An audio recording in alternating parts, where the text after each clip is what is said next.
Hello students, welcome to this video. So आपके CA inter के जो एग्ज़ाम्स हैं अब वो आ ही चुके हैं, जैसा कि आप जानते हैं। एंड आई होप आपकी प्रिपरेशन अच्छी चल रही है। आपकी प्रिपरेशन और ज़्यादा अच्छी हो और आप एग्ज़ाम में बहुत अच्छा स्कोर करें, इसके लिए आज के इस वीडियो में हम बात करेंगे सीए इंटर कॉस्टिंग के इम्पॉर्टेंट एग्जाम क्वेश्चंस के बारे में। इम्पॉर्टेंट एग्जाम क्वेश्चन की इस वीडियो के अंदर मैं आपको उन टॉपिक्स के बारे में बताऊंगा, हर एक चैप्टर से या उन इम्पॉर्टेंट चैप्टर से जो कि एग्जाम में 70 से 80% तक की वेटेज रहते हैं, जिसमें से क्वेश्चन जरूर से आता ही है। तो अगर आप अभी कॉस्टिंग की पढ़ाई कर रहे हैं या अगर आप कॉस्टिंग का रिवीजन कर रहे हैं या जब भी आप कॉस्टिंग को रिवाइज करेंगे, इन चैप्टर्स के इन टॉपिक्स को आपको बहुत अच्छे से देखना है। इनके क्वेश्चंस को आप बहुत अच्छे से रिवाइज करेंगे, इससे आप एग्जाम में अच्छा स्कोर कर सकते हैं।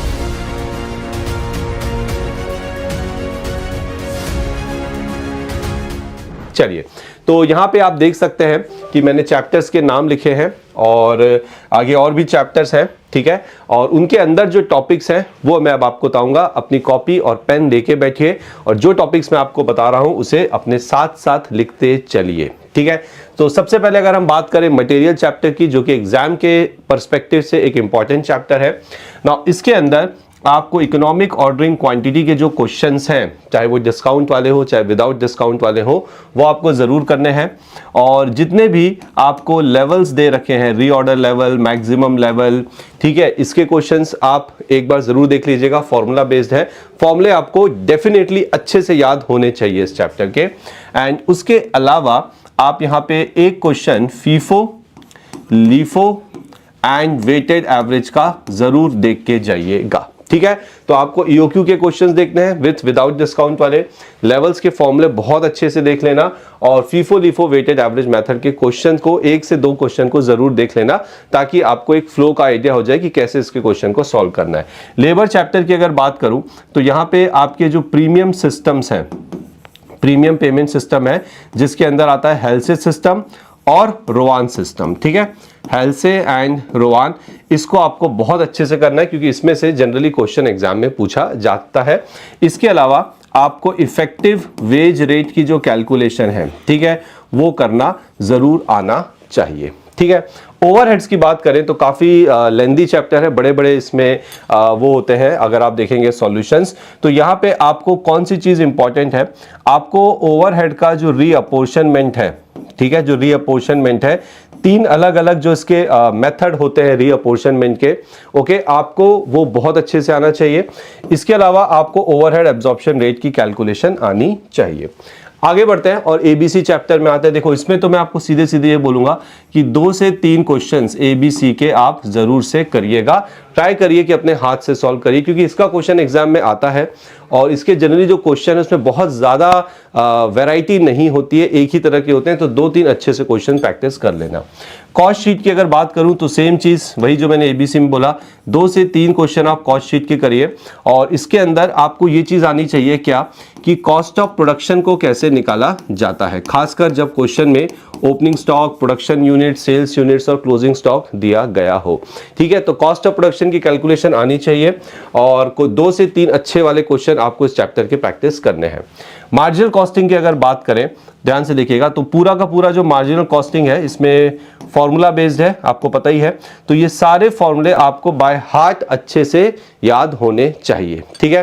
तो इसके अंदर आपका जो सीवीपी एनालिसिस है, जिसके अंदर आप ब्रेक इवन पॉइंट की कैलकुलेशन, मार्जिन ऑफ सेफ्टी की calculation, multi product break even analysis, ये सारे जो टॉपिक्स मैं आपको बता रहा हूं लिखते जाइए, ठीक है। इन टॉपिक्स के क्वेश्चंस को आपको अच्छे से प्रैक्टिस करना है, ठीक है। आगे बढ़ते हैं। अच्छा, अभी तक हमने मटेरियल चैप्टर के इंपॉर्टेंट टॉपिक्स देख लिए, लेबर का देख लिया, हमने ओवरहेड्स में देख लिया, हमने एबीसी और कॉस्ट शीट में देख लिया कि हमारी क्या अप्रोच होनी चाहिए, एंड मार्जिनल कॉस्टिंग के टॉपिक्स मैंने आपको बता दिए। एंड यस, फॉर्मूले आपको अच्छे से करने हैं।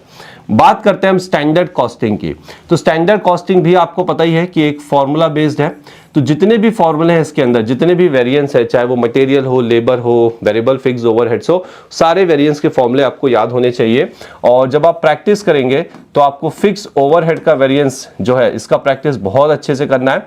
और मटेरियल के जो वेरिएंस है, ठीक है, मटेरियल और लेबर के जो वेरिएंस है, चाहे वो मिक्स वेरिएंस हो, यील्ड वेरिएंस हो, इनके आपको प्रैक्टिस करनी है। तो बहुत सिंपल है, इससे स्टूडेंट्स पता नहीं क्यों डरते हैं। आप बस एक एक दो क्वेश्चन प्रैक्टिस कर लीजिए और फॉर्मूले बहुत अच्छे से याद रखिएगा, ताकि एग्जाम में, क्योंकि इतना समय नहीं होता कि आप लॉजिक लगा के फॉर्मूला बनाएं। ठीक है, बजटिंग चैप्टर की बात करूं तो यहां पे आपको जो फिक्स बजट है इसके क्वेश्चंस देखने हैं। फ्लेक्सिबल बजट जो टॉपिक है which is very very important, इसके टॉपिक्स आपको देखने हैं। और जो फंक्शनल बजट है, ठीक है, जितने भी फंक्शनल बजट हैं जैसे कि production budget, sales budget, material का यूसेज बजट, परचेज बजट, वो सारे फंक्शनल बजट आपको यहाँ पे देख लेने हैं। ठीक है, एंड प्रोसेस कॉस्टिंग की अगर बात करें तो यहाँ पे आपको प्रोसेस अकाउंट बनाना आना चाहिए। Process 1 account, process 2 account, process, कुछ क्वेश्चंस आप देखेंगे पीपी बुक में है हमारी, जिसके अंदर 2-3 प्रोसेस अकाउंट बनते हैं। ठीक है, तो वो प्रोसेस अकाउंट आपको बहुत अच्छे से बनाना आना चाहिए, और खासकर वर्क इन प्रोग्रेस के केस में। तो अगर क्वेश्चन में ओपनिंग क्लोजिंग WIP दिया है तो आपको पता है कि आपको स्टेटमेंट ऑफ इक्विवेलेंट यूनिट्स बनाना पड़ता है, और यहाँ पे कैलकुलेशन थोड़ा ट्रिकी होता है। तो कोशिश करिए कि इसके 2 से 3 क्वेश्चन आप जरूर हाथ से सॉल्व करें, क्योंकि अगर एग्जाम में आ गया तो आपको दिक्कत दे सकता है। इसलिए 2 से 3 क्वेश्चन अगर प्रैक्टिस किए होंगे तो चांसेस हैं कि आप सॉल्व कर पाएंगे। ठीक है, तो ये मैंने, आप देख सकते हैं यहाँ पे टोटल 9 चैप्टर्स पिक किए हैं। सारे चैप्टर नहीं लिए, सिर्फ वो चैप्टर लिए जो एग्जाम पर्सपेक्टिव से बहुत ज्यादा इंपॉर्टेंस रखते हैं। ठीक है, so process costing, budgeting, standard, marginal cost sheet, ABC, and आपका मटेरियल, लेबर एंड ओवरहेड्स। ठीक है, तो जब भी आप इन चैप्टर्स को पढ़ेंगे, जब भी क्या पढ़ना तो है ही, आपको रिवाइज तो करना ही है, आप इन टॉपिक्स को जरूर से करेंगे। इनके क्वेश्चंस भी आप, अगर टाइम है तो थोड़ा प्रैक्टिस करिए, नहीं टाइम है तो एटलीस्ट गो थ्रू आपको जरूर करना है। ठीक है, सो आई होप सारे पॉइंट्स आपने अपनी नोटबुक में लिख लिया है, एंड अच्छे से पढ़िए, अच्छे से रिवाइज करिए।